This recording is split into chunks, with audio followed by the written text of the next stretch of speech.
High court حملہ case میں تیار تھا کہ وکلا آئیں اور مجھے قتل کر دیں۔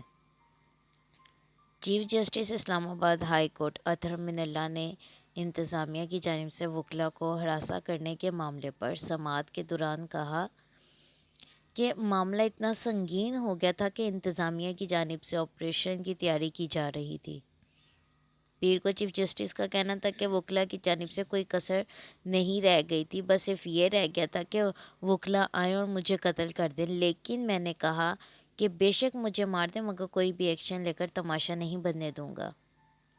جسٹس اطہر من اللہ نے کہا کہ وکلا مکمل تیاری کے ساتھ آئے تھے اور احاطہ عدالت میں میڈیا نمائندگان پر تشدد بھی کیا۔ اگر ایسا کسی سیاسی جماعت کے لوگوں نے کیا ہوتا تو ریاست ان کے ساتھ کیا کرتی؟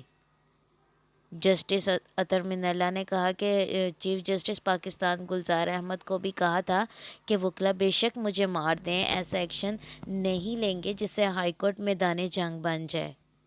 انہوں نے کہا کہ عدالت پہلے واضح کر چکی ہے کہ صرف ان وکلا کے خلاف کارروائی کریں جو واقعے میں ملوث ہیں، جن وکلا پر صرف شبہ ہے ان کو تنگ نہ کیا جائے۔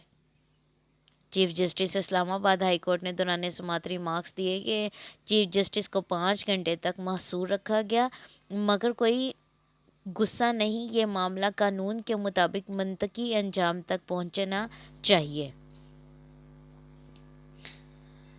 وکلا کو خود جے آئی ٹی کے ساتھ تعاون کرنے کی ضرورت ہے۔ بار کے عہدیداروں کو میں نے اس دن بے بس دیکھا۔ سیکریٹری ہائی کورٹ بار نے سماعت کے دوران کہا کہ اس معاملے پر جوڈیشل کمیٹی تشکیل دی جائے، جس پر جسٹس اطہر من اللہ کا کہنا تھا کہ آپ سب کو معلوم ہے کہ یہ سب کس نے کیا، اس کے لیے کسی کمیشن کی ضرورت نہیں ہے۔ وکلا کے نمائندوں نے عدالت میں بتایا کہ کسی ایک وکیل کا نام آتا ہے تو پولیس اس نام والے تمام وکلا کو ہراساں کرنا شروع کر دیتی ہے۔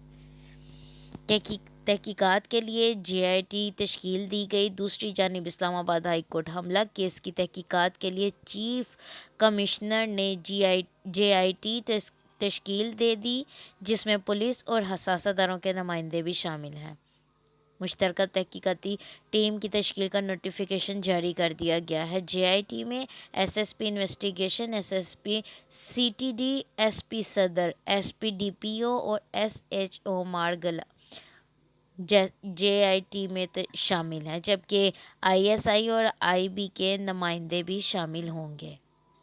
جے آئی ٹی اسلام آباد ہائی کورٹ بار اور ڈسٹرکٹ بار سے مدد لے گی۔ مشترکہ تحقیقاتی ٹیم تھانہ مارگلا اور رمنا میں اسلام آباد ہائی کورٹ کیسز کی تفتیش کرے گی۔ شکریہ۔